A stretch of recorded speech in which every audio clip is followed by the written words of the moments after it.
ان کی فکر صحیح ہوتی ہے، عقائد اتنے پختہ ہو جاتے ہیں، اس طرح نہیں یاد کر رہے ہیں۔ ام المؤمنین حضرت عائشہ فرماتی ہے کہ نبی صلی اللہ علیہ وسلم نے فرمایا کہ کان یذکر اللہ فی کل احیانہ، نبی صلی اللہ علیہ وسلم سے متعلق فرمایا کہ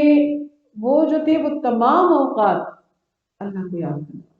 اللہ اکبر کبیرہ، آپ کا کوئی وقت بھی جو اللہ کے ذکر کے بغیر نہ گزرتا تھا۔ تو ذکر جو ہے وہ تو ہر وقت کیا جا سکتا ہے، اور اللہ کا ذکر زبان سے کلمات کو ادا کر کے بھی، اور پھر اس کی اطاعت کے ذریعے سے ہوتا ہے۔ اگر ہم دیکھیں تو جب ہم کوئی ایسا کام کر رہے ہوں جس میں ہم زبان سے ذکر نہیں کر سکتے، وہ کام انجام دے رہے ہیں، اگر وہ اللہ کے حکم کے عین مطابق ہے تو وہ ذکر میں شمار ہے۔ اگر اس میں اللہ کی اطاعت داخل نہیں ہے تو یہ اللہ کی نافرمانی ہوگی۔ اور جب فارغ ہوتے ہیں تو اقیم الصلاۃ ذکری، میری یاد کی نماز پڑھو کی عبادت کا اہتمام کرتے ہیں۔ تو اولو الالباب کون ہیں؟ جو اللہ کو قیام و قعوداً، کھڑے بیٹھے، وعلی جنوبہم، کروٹوں کے بل یاد کرتے ہیں، اللہ کے ذکر کو کرتے ہیں۔ اللہ نے ان کی دوسرے نمبر پہ جو صفت بیان کی ہے وہ یتفکرون، وہ فکر کرتے ہیں۔ اگر سارا دن بھی کوئی کہے کہ میں زیادہ تر اللہ کا ذکر تسبیحات کرتی ہوں، بہت زیادہ ورد کرتی ہوں، تو پھر یہ نہیں کر رہی ہوں گی۔ وَيَتَفَكَّرُونَ، غور و فکر، فی خلق السماوات والارض، زمین و آسمان کی پیدائش کے بارے میں۔ مجھے تو یہ پتہ چلتا ہے کہ آسمان پہ روشنی، آسمان پہ اندھیرا ہے، اب سورج نکلا ہے، چاند نکلا ہے۔ غور و فکر کے نتیجے میں جب انسان زمین اور آسمان کو صرف یہ دیکھتے ہیں اللہ آپ نے کتنا خوبصورت آسمان بنایا ہے، بغیر کسی سپورٹ کے، بغیر کسی سپورٹ کے آسمان کھڑا ہے، اللہ کیسے آپ اس کے رنگ بدل رہے ہیں، یہ کبھی سیاہ ہو رہا ہے، کبھی اس میں سفیدی آ رہی ہے، کبھی سورج کے ساتھ کیسے اس کا کلر، آسمان کا رنگ تو ہم جب پینٹنگ کریں تو فکس ہی نہیں کر سکتے کہ آسمان کا رنگ کیا ہے۔ سبحان اللہ وبحمدہ، میں نے ایسا غور کیا ہی نہیں۔ اولو الالباب کرتے ہیں نا، اللہم اجعلنا، ویتفکرون فی خلق السماوات والارض، اس کی صفات کمال کو سمجھنے لگتا ہے، پھر وہ دن اور رات نہیں گزارتا۔ ہمارے جیسے غافل دن اور رات نہیں ہوتے، کھاؤ پیو سو جاؤ بس۔ صاحب عقل لوگ کون ہوتے ہیں کہ اللہ کے ذکر کو، اس کی بنائی ہوئی مصنوعات کو، اس کی ایجادات میں غور و فکر کر کے اس نتیجے پر چلتا ہے نا کہ قیام جب وہ کیا کرتا ہے، اسٹیپ بائی اسٹیپ اللہ نے جو منظر کشی بھی کی ہے نا، یہ لیولز ہیں، یاد کرتا ہے، کھڑے بیٹھے کروٹوں کے بل، اور فکر کرتا ہے زمین و آسمان کی پیدائش پہ۔ تو عقل والا ایسے کرتا ہے تو اس غور و فکر کے نتیجے میں کس بات پر پہنچتا ہے کہ اس کے منہ سے ایسے الفاظ نکلتے ہیں، ربنا ما خلقت هذا باطلا، کہ رب آپ نے کچھ چیز بیکار نہیں پیدا کی ہے، اور جب اللہ نے واقعی کچھ بیکار نہیں پیدا کی، لیکن میں کیسے بیکار ہو گئی؟ میں بیکار نہیں ہوں، میرے کتنے کام ہیں جو ایسے جو لیانی ہیں، جو بے فائدہ ہیں، جو بے ضرورت کے ہیں، یعنی میں خود کو خود، یعنی انسان جس کو اللہ نے اشرف المخلوقات بنایا ہے، تو ہم کیسے جو ہے وہ ناکارہ کی طرف جا رہے ہیں؟ یہ سب چیزیں اللہ نے بیکار نہیں پیدا کی ہے، ہر چیز کی تخلیق کی حکمت ہے، اس کا مقصد ہے، اور سب سے بڑھ کر یہ کہ اگلی منزل کی طرف رواں ہے، وہاں پر جو کچھ کمائی وہ کرے گا، تو یہ کھیل تماشا نہیں ہے، وہاں جا کے جواب دینا ہوگا۔ تو عرض کرتا ہے سبحان، اے اللہ آپ کی ذات پاک ہے، اللہ میں کس طرح اپنے آپ کو بڑی سمجھ رہی ہوں، بڑی صلاحیتوں والا سمجھ رہی ہوں، میں کس طرح یہ بات کہہ سکتی ہوں کہ میں کچھ ہوں؟ میں تو کچھ نہیں۔ آپ نے کوئی چیز جو ہے وہ بیکار نہیں پیدا کی ہے، سبحانک، ہر عیب سے آپ پاک ہیں، ہر کمزوری سے آپ پاک ہیں۔ یہاں پر عقیدہ پاک ہو گیا، اولو الالباب کا عقیدہ پاک ہو گیا، ایک لیول مکمل ہو گیا، اللہ کی تسبیح کو بیان کیا، نہیں میں اللہ کی ذات و صفات میں کسی کو شریک نہیں کر سکتی، بالکل کوئی ہو ہی نہیں سکتا مشکل کشا، کوئی فریاد کنا، کوئی حاجت روا، کوئی ہو ہی نہیں سکتا، عقیدہ پاک ہو گیا۔ سب سے بڑا دستگیر میرا رب ہے، سبحان اللہ آپ پاک ہے، کوئی شریک ہو ہی نہیں سکتا۔ عقیدے کی اصلاح کا پورا مواد موجود ہے۔ تو عقل مند شخص جو ہے وہ قائل ہی نہیں ہو سکتا، جو ہوگا وہ بیوقوف ہوگا۔ اب عقیدہ صاف ستھرا ہو گیا، پاک ہو گیا، قیامت کے دن پر یقین ہو گیا کہ ظاہر ہے وہ اللہ ہے، اس نے کچھ بیکار پیدا نہیں کیا ہے، عیبوں سے پاک مالک ہے، مجھے تو ٹھیک ٹھیک عمل کرنے ہیں نا، کیوں؟ اس لیے کہ قیامت کا دن آ رہا ہے، مجھے اس منزل پر چل پڑا ہوں، آخر وہ منزل ختم، وہ راستہ ختم تو ہوگا نا، جب وہ ختم ہوگا اب تو آگے دروازہ کھل گیا۔ یہ کیا، یہ تو حشر کا میدان ہے، یہ جزا کے معاملے ہیں، یہاں سزا کے معاملے ہیں۔ ادھر جہنم پھنکار رہی ہے، ادھر جنت جو ہے وہ پھیلائے بیٹھی ہے، دروازہ کھول کے بیٹھی ہے کہ میں اللہ کے مومن بندے اس میں داخل ہونے والے، فرشتے استقبال کو تیار ہے۔ کہاں جاؤں، ادھر مڑنا ہے مجھے یا ادھر مڑنا ہے مجھے؟ نہیں، ابھی مجھے مڑنا نہیں ہے، ابھی میرے بارے میں اعلان ہوگا، فیصلہ ہوگا کہ رکو، کہاں بھاگ رہے ہو، یہ تمہارا راستہ نہیں ہے، تمہارا تو یہ منزل بنتی ہے اگر نہ فرمان۔ دل لرز جاتا ہے اولو الالباب کا، میرا لرزتا ہے یہ نہیں پتہ نہیں، لیکن اولو الالباب کا دل لرز جاتا ہے، وہ کہتا ہے کہ فقنا عذاب النار، اے مولا کریم آگ کے عذاب سے مجھے بچا دے۔ عقل مند کی پہلی دعا، اولو الالباب کی پہلی دعا جو غور و فکر کے نتیجے میں نکلی تھی، دل سے نکلی، کیا نکلی؟ کہ اللہ میرے پاس مال کی کمی ہے، میرے پاس اتنا ہوتا تو میں، چلو میرے بچے 2 وقت کی روٹی ٹھیک کھاتے، کھانا تو کھانے، کچھ رہنے کا ٹھکانہ ہوتا، چلو میرے بعد میرے بچوں کو مشکل نہ ہو، ان کا رہن سہن اچھا ہو، تعلیم کا خرچ ان کا پورا ہو جائے۔ نہیں، دل سے جو نکلی دعا، فقنا عذاب النار، آمین یا رب العالمین، اللہ مجھے آگ کے عذاب سے بچا لینا، کیونکہ وہ تو چمٹ جانے والا عذاب ہے، چھوڑتا نہیں ہے، اور جہنم کا تو پیٹ ہی نہیں بھرے گا، حل من مزید، حل من مزید کا نعرہ لگائے گی، اور بھی تو اور ہے کوئی۔ ربنا، اے ہمارے رب، انکا، دوسری دعا جو اس کے دل کو ٹچ ہو، جب دل نرم ہوتا ہے نا، دل پر چوٹ ہوتی ہے، اس کے مانگنے کے انداز ہی بدل جاتے ہیں، ایک عام سی بات کو ایسا ڈوب کے مانگتا ہے اللہ سے، ایسا خوبصورت اس کا تعلق ہوتا ہے کہ اللہ اکبر کبیرہ، کہ ربنا، اے ہمارے رب، انکا، بس بے شک، من تدخل النار، آپ جس کو آگ میں داخل کر دیں گے اللہ، فقد اخزیتہ، وہ تو رسوا ہو جائے گا، ذلت کی گہرائیوں میں چلا جائے گا، اتنی بڑی مخلوق موجود ہوگی، اللہ یہ ان ساروں کے سامنے آپ نے ہمیں آگ میں ڈال دینا ہے اگر، اور جس کو آپ آگ میں اگر ڈال دیں گے تو اللہ وہ تو اس کے رسوائیاں ہی ہیں، وہ تو رسوا ہو جائے گا۔ وَمَا لِلظَّالِمِينَ مِنْ انصار مددگار ہی نہیں ہوگا کوئی ظالموں کا، ظالم لوگ جہنم میں جائیں گے، اللہ ہمیں محفوظ فرمانا۔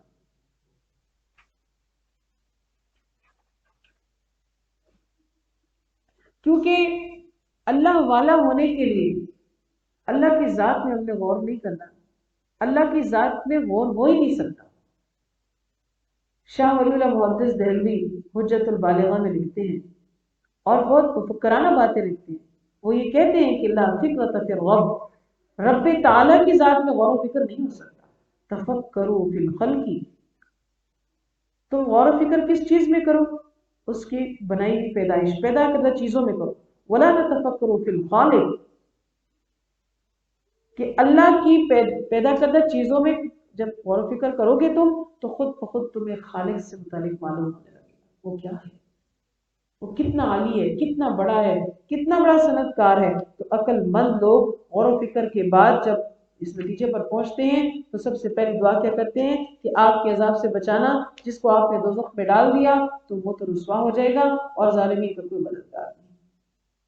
پھر کہتے ہیں، عرض کرتے ہیں، عقلی دلیل کی بھی بات ہو رہی ہے، انسان عقلی طور پر جب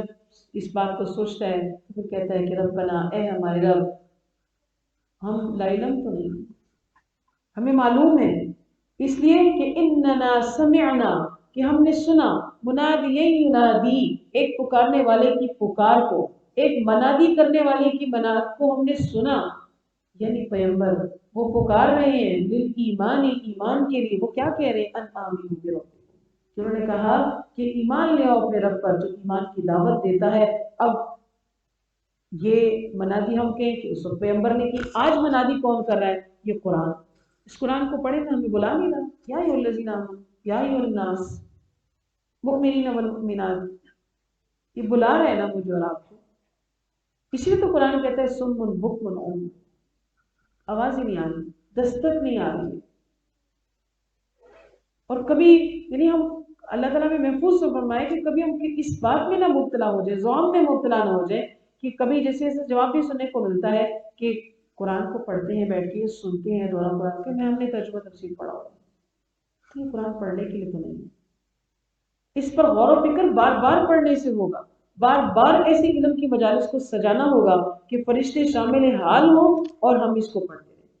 قرآن بظاہر تو خاموش ہے، لیکن اس کی زبان، اس کا زبان حال پکار پکار کر ان آمنو بربکم، ان آمنو بربکم کی صدا لگا رہا ہے۔ جس نے سن لیا تو وہ اس راہ پہ چڑھ جائے گا، اور اولو الالباب چڑھتے ہیں اس راستے پر۔ تو اس دعوت کے جواب میں ہم نے یہ کہا فآمنا، بس ہم ایمان لائے، اللہ آمنا، ہم ایمان لائے۔ اور اولو الالباب یہ عرض کرتے ہیں کہ ربنا فاغفر لنا ذنوبنا، اے رب ہمارے گناہوں کو بخش دے، ہمارے بڑے گناہ، چھوٹے گناہ، سب سیئات کو، وکفر عنا، مٹا دے ہماری سیئات کو،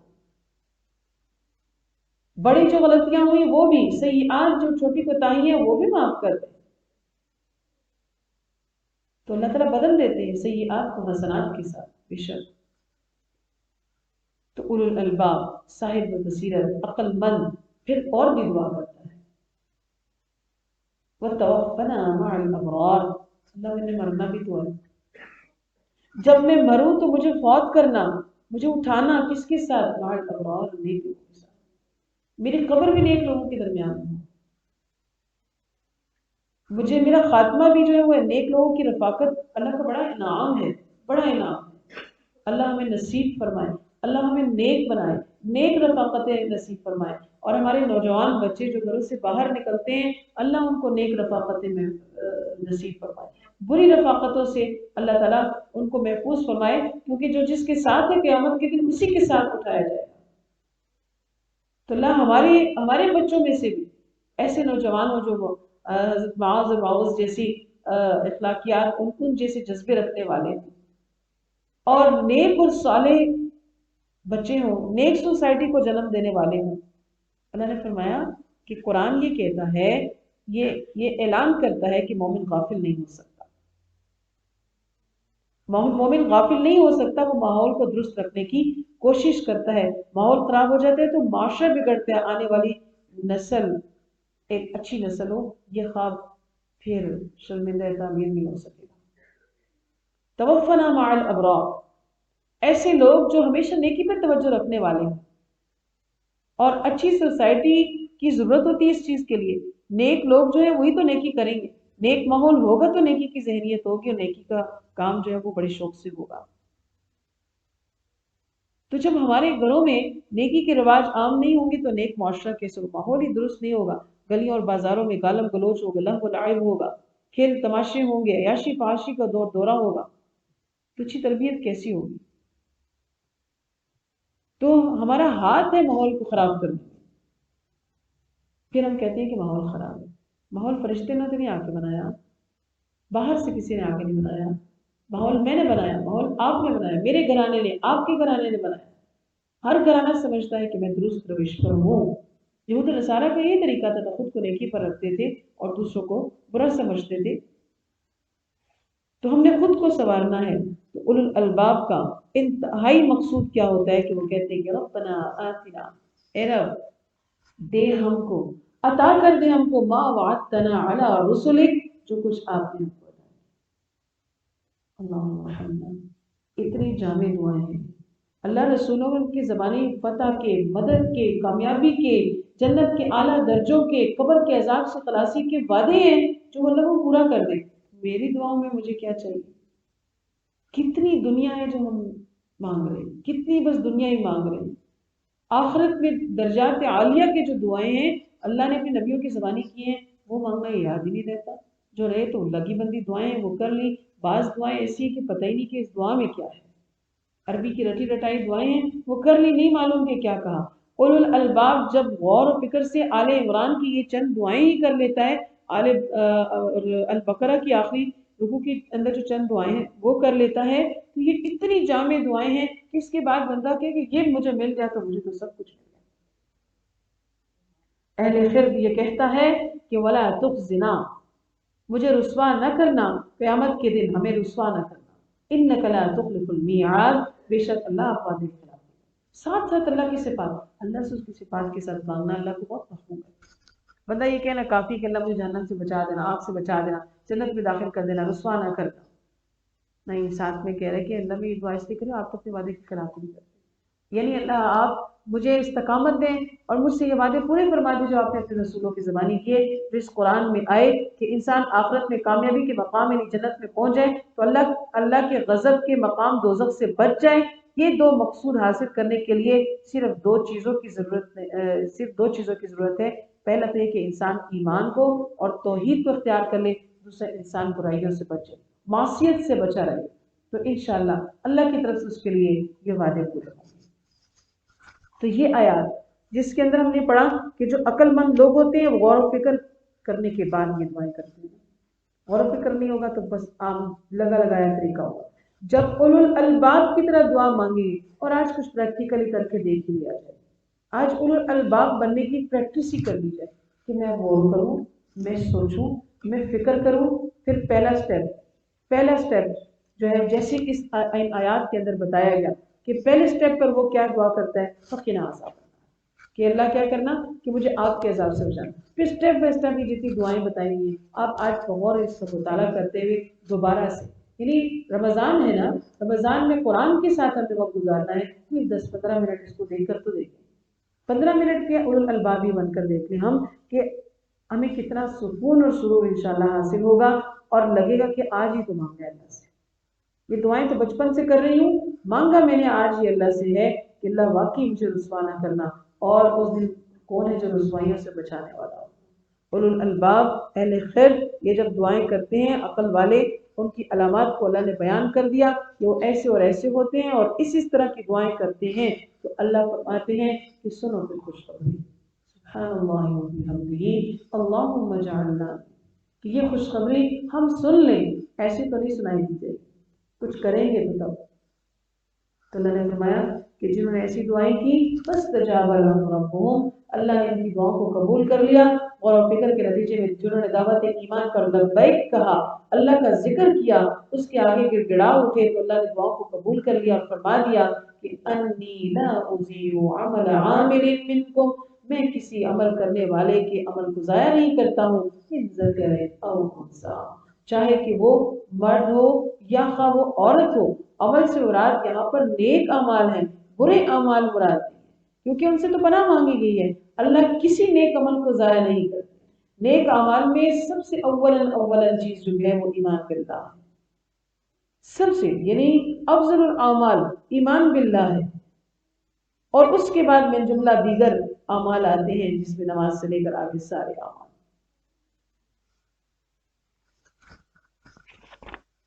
تو اللہ نے فرمایا کہ میں کسی عمل کرنے والے کا عمل ضائع نہیں کرتا ہوں، چاہے کہ وہ کون ہے، من ذکر او انثی، کہ نہ چاہے کہ وہ مرد ہو یا عورت۔ یہاں پہ مرد و زن کا خاص طور پر ذکر ہے کہ جو بھی عمل کرے گا۔ ام المؤمنین ام سلمہ کی ایک روایت اس بارے میں آتی ہے کہ انہوں نے رسول اللہ صلی اللہ علیہ وسلم سے عرض کیا کہ اے نبی صلی اللہ علیہ وسلم، نیکی کے کاموں میں مردوں کا ذکر تو کثرت سے آتا ہے، عورتوں کا ذکر کثرت سے نہیں آتا۔ اور ایک اور روایت کے مطابق بعض خواتین آپ صلی اللہ علیہ وسلم کی خدمت میں حاضر ہوئی، عرض کیا کہ اللہ کے نبی صلی اللہ علیہ وسلم بہت سے اعمال مردوں کے لیے مخصوص ہیں، مثلا جیسے آذان دینا ہے، نماز پڑھانا ہے، جہاد کا حکم، یہ ظاہر ہے بڑے اجر والے کام ہیں، تو اس طرح تو مرد عورتوں سے اجر میں بڑھ گئے، اس لحاظ سے عورتوں کو تو کم ملا گیا۔ نبی صلی اللہ علیہ وسلم فرمایا ایسا نہیں ہے، عورتوں کو بھی اللہ کے یہاں وہی بدلہ ملے گا، ایسے ہی بدلہ ملے گا جیسا کہ مردوں کو۔ اللہ کے قانون میں کوئی تفریق نہیں، نوعیت عمل کی مختلف ہیں۔ مرد جو ہے وہ اگر میدان جنگ میں تلوار اٹھا کے لڑتا ہے تو عورت پیچھے اس کے گھر کی حفاظت کرتی ہے، اپنی عزت و عصمت کی حفاظت کرتی ہے، اس کے بچوں کو پالتی ہے، اس کا اپنا اپنا جہاد ہے، یہ اپنے اپنے جہاد ہیں۔ تو لہٰذا مرد و زن کے لیے بہت سے کام یکساں ہی ہیں، جیسے نماز ہے، روزہ ہے، زکوٰۃ ہے، حج ہے، حقوق العباد ہے، حقوق اللہ ہے، ان میں برابر مردوں کے ساتھ حصہ ہے، اپنے اپنے دائرہ کار میں رہتے ہوئے ان کے اجر و ثواب ہے۔ چاہے کہ کوئی مرد ہو، چاہے کہ کوئی عورت ہو، اللہ تعالیٰ اس کا عمل ضائع نہیں کریں گے۔ تم میں سے بعض جو ہے وہ بعض میں سے ہیں، یعنی مرد عورتوں میں سے، عورت مردوں میں سے ہیں، یعنی ایک ماں کے یہاں ایک بیٹا پیدا ہوتا ہے تو ایک ہی جنس ہے، آدم سے ہوا پیدا ہوئی، ایک ہی جنس ہے، مزاج اور کیفیات اور کام الگ الگ ہیں۔ جیسا کہ کسی چیز کی خاصیت ٹھنڈی آگ گرم ہوتی ہے، برف ٹھنڈی ہوتی ہے، پیدا کرنے والا ایک ہے، خاصیتیں الگ الگ، دونوں چیزوں سے فائدہ اٹھایا جاتا ہے۔ تو اسی طرح مرد اور عورت اپنے اپنے دائرہ کار میں رہتے ہیں، اولو الالباب جو ہیں وہ اللہ سے دعا کرنے والے ہوتے ہیں اور اتنی جامع دعائیں کرنے والے ہوتے ہیں۔ بس اللہ نے فرمایا کہ عقل مند لوگوں کی دعا اور قبولیت کے بعد مشقت کے کام کرنے والے دیگر لوگوں کا بھی تذکرہ فرما دیا کہ مشکل امور میں جو کام ہوتے ہیں وہ ہجرت اور جہاد کے کام ہوتے ہیں۔ تو لہٰذا فالذین ہاجروا، جنہوں نے اپنے وطن چھوڑے، ایمان کی خاطر اپنا وطن چھوڑا، جن لوگوں نے آب و ہوا کے لیے اللہ کی راہ میں مجبوراً ہجرتیں کی ہیں، اپنا گھر بار چھوڑنا آسان نہیں ہوتا ہے، اخرجوا من دیارہم، بلکہ انہیں زبردستی نکالا گیا اپنے گھروں سے، مال و اسباب بھی قبضے میں آ گئے ہی ہیں، تو لہٰذا ایسے لوگوں کی اللہ نے وعدہ فرمائی ہے کہ وَأُوذُوا فِي سَبِيلِي، اور وہ ستائے گئے ہیں اس کی راہ، تکالیف دی ہیں انہوں نے، تشدد کا نشانہ بنایا، تپتی ریتوں پہ لٹایا، مال کھینچ لیے، اور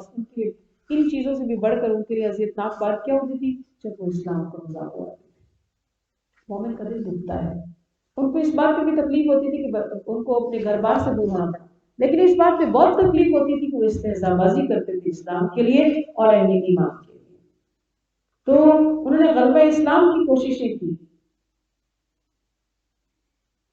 تو جنہوں نے ان مصیبتوں کو برداشت کیا، اللہ فرماتے ہیں ایسوں کے لیے لَأُكَفِّرَنَّ عَنْهُمْ سَيِّئَاتِهِمْ، ہم ان کے خطاؤں کو معاف کر دیں گے۔ اللہ تعالیٰ اسلام، یعنی اگر کوئی کافر تو اسلام لایا، سب کا سارے گناہ معاف کر دیتا ہے۔ ہجرت پر بھی اللہ کی یہی وعدے تھے، سب کا سارے گناہ معاف کر دے گی جو ہجرت کرے گا۔ اور پھر حج، یہ تیسرا عمل ہے ایسا جس کے اوپر یعنی ان کا انجام دینے سے یہدم ما کان قبلھا کا وعدہ ہے کہ اللہ سارے پچھلے گناہ جو ہے وہ ان کو ختم کر دیتا ہے، اللہ ان کو معاف کر دیتا ہے۔ تو لہٰذا اس طریقے سے عمل کیا جائے کہ وہ قبول ہو جائے۔ اللہ فرماتے ہیں کہ ایسوں کو میں داخل کروں گا جنات میں جس کے نیچے نہریں جاری ہوں گی، اور ثواب من عند اللہ، یہ اللہ کی طرف سے بدلہ ہے، ثواب ہے، واللہ اللہ تعالیٰ عنہ، اس کے پاس حسن الثواب، اچھا بدلہ ہے، بہترین بدلہ ہے فرمانبرداری کے نتیجے میں۔ لا یغرنک تقلب الذین، اور نہ مغالطے میں ڈالے آپ کو ان لوگوں کا چلنا پھرنا فی البلاد،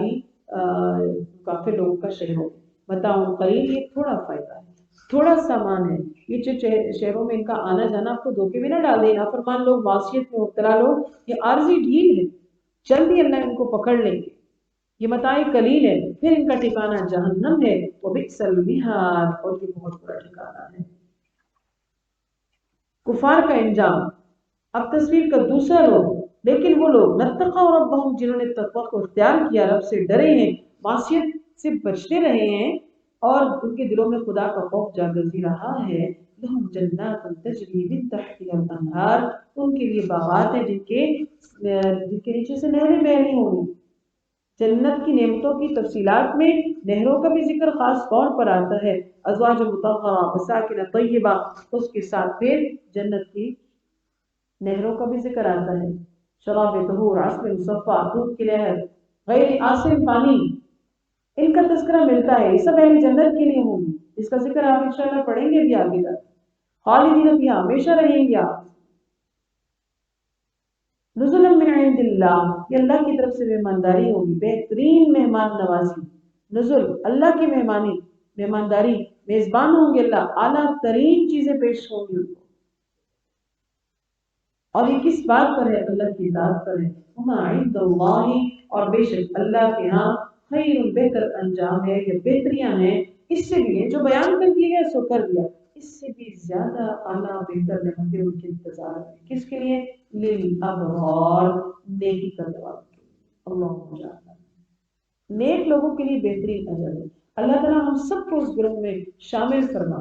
قرآن کی یہ مجلس، اس میں اللہ میں اجتماعی طور پر دعا کرتے ہیں، اللہ فرشتے ہمارے ساتھ آمین کہنے والے ہوں کہ اللہ ہمیں ان لوگوں میں، ان ابرار کی فہرست میں شامل فرما دے، ہمارا انجام بھی ایسا ہی فرما دے جیسے کہ یہاں پہ نزول کا ذکر آیا ہے۔